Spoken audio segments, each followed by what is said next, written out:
Morning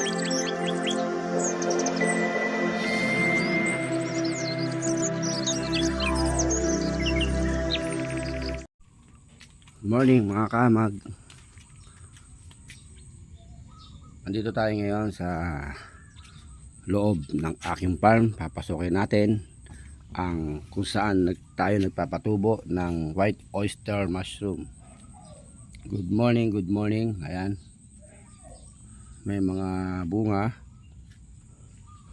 at syempre meron dyang ready for harvest na mga kamag. Yan po ang itsura ng white oyster mushroom. Alright, ganyan po siya tumutubo. Yan po ay nakahang. At syempre meron siyang sariling bahay. Hindi siya pwedeng masinaga ng araw at hindi siya pwedeng babombet ng mga malalakas na hangin. Syempre kailangan din niya ng oxygen. Yan. Ang kailangan natin i-monitor dito mga kamag, yung temperatura at yung kanyang humidity.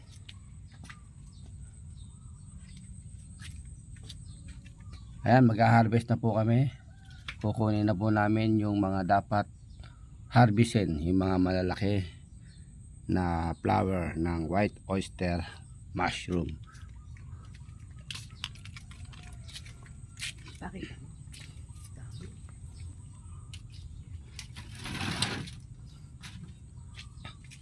Para sa mga health conscious,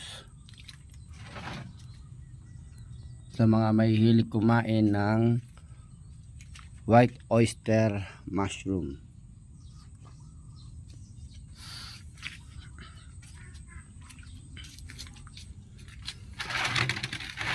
Harvestin na po namin yung mga dapat kunin, yung mga malalaking flower. Kagaya nito, kunin natin. Alright. Excuse me po.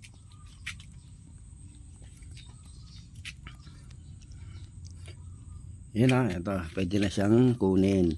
Ang pag-harvest niyan ay madali naman po siyang bunutin. Hilahin nyo lang ng bahagya. Ayun, tanggal na. Ayan, ganun lang.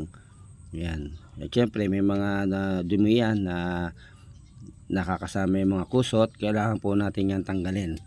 Pagka yung nasa, ayan, ayun o. Ayun.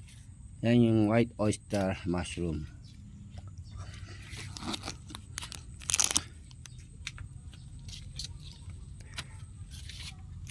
Sabi ko nga, may mga nasasamang kusot. Bago natin dalhin sa market, kinakailangan linisin natin yung ating na-harvest na mushroom. Piliin natin yung mga magagandang quality. Ayan o. Good morning mga kaamag. Shout out sa mga subscriber ko dyan at sa mga kapwa ko mushroom grower. Shout out sa inyong lahat. Tuloy-tuloy lang ang laban natin dito sa pagpapatubo ng kabute. Doon sa mga may hilig kumain ng mushroom, wag na wag po kayong kakain ng mushroom nang hindi dumaan sa tamang proseso. Dahil ito pong alaga naming white oyster mushroom, ito po ay dumaan sa napakaraming proseso. Ito po ay kinukulture, pinapatay namin ang mga bad bacteria ng kung saan tumutubo ang white oyster mushroom. Hindi gaya yan ng mga tumutubo lang sa kung saan sa tabi-tabi, sa mga tae ng kalabaw. Sabi nila mayroon dyan mushroom. Wag na wag po natin kakainin yon dahil yun po ay napakadelikado. Hindi natin alam kung ano ang pwedeng mangyari sa atin dahil yun po ay hindi dumaan sa proseso. Usa na lang po siyang tumubo at naging kabute. Dito po tayo bumili sa mga nagkukulture, sa mga nagpapatubo ng kabute. Yan po talaga ay safe na safe natin kainin. Ayan.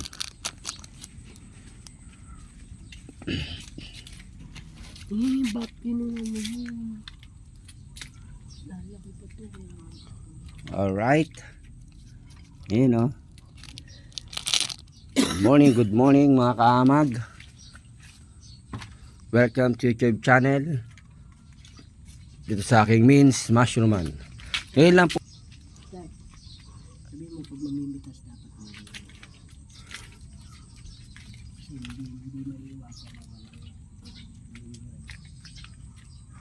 Ayan o. Malaki po itong aming patubuan ng kabute. Malawak. Ang laman po nito ay nasa 10,000 piraso na fruiting bag.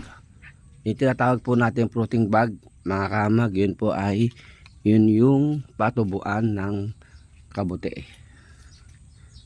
Ayan. Ayan o. Yung mga ganito mga kamag, harvestin na yan, ganyang kalalaki. Hilahin natin. At syempre, pagka nag-harvest tayo dito, ginawa na natin ng mushroom. Kaya kailangan lilinisin natin yung pinanggalingan nun para sa susunod niyang pinhead. Yung tinatawag po nating pinhead, eto po yon. Ganyan po ang itsura ng pinhead. Yan. Yan po yung mga pinhead. Ayan. Yan po yung pinhead.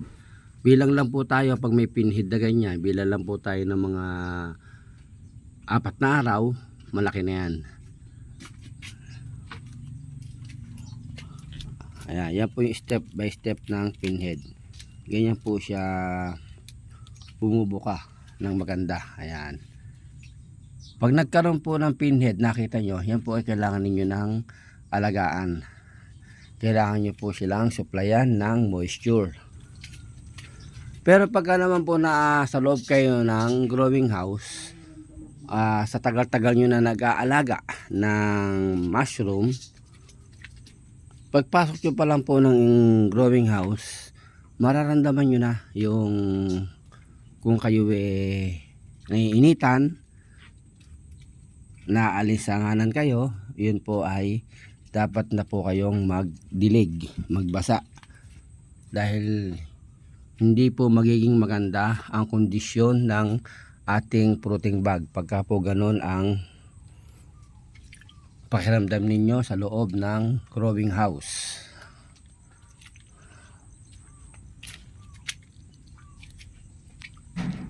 Talaga naman mga kaamag, pagka meron ka talagang alaga na ganito, fruiting bag, talagang para kang may alaga na rin isang bata na hindi mo pwedeng iwanan basta-basta. Talagang tali ka dito sa pag-aalaga. Siguro makakagala ka lang after 6 months pagtapos na yung kanilang buhay, yung expiration na, doon ka lang makakalabas. Yan. Kasi everyday ito talagang binibisita, kine-check, dinidiligan, everyday yan, lalo na kung summer. Alright.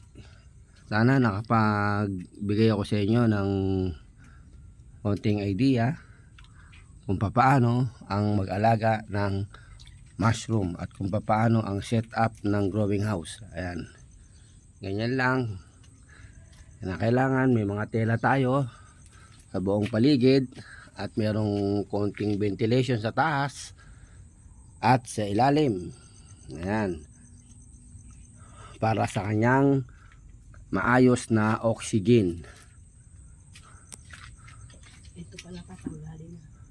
Shout out nga pala sa mga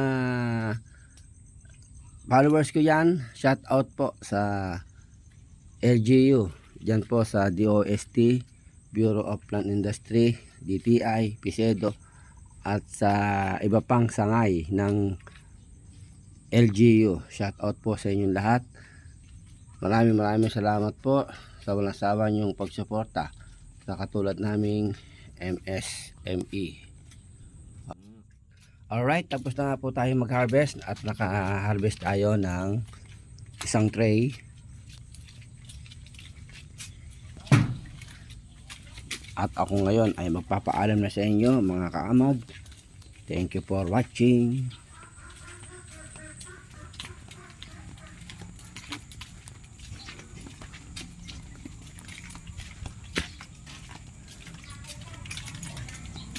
Dadali na po natin sa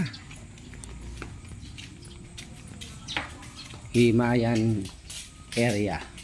Dito po namin sinecheck quality yung aming mga na-harvest na white oyster mushroom.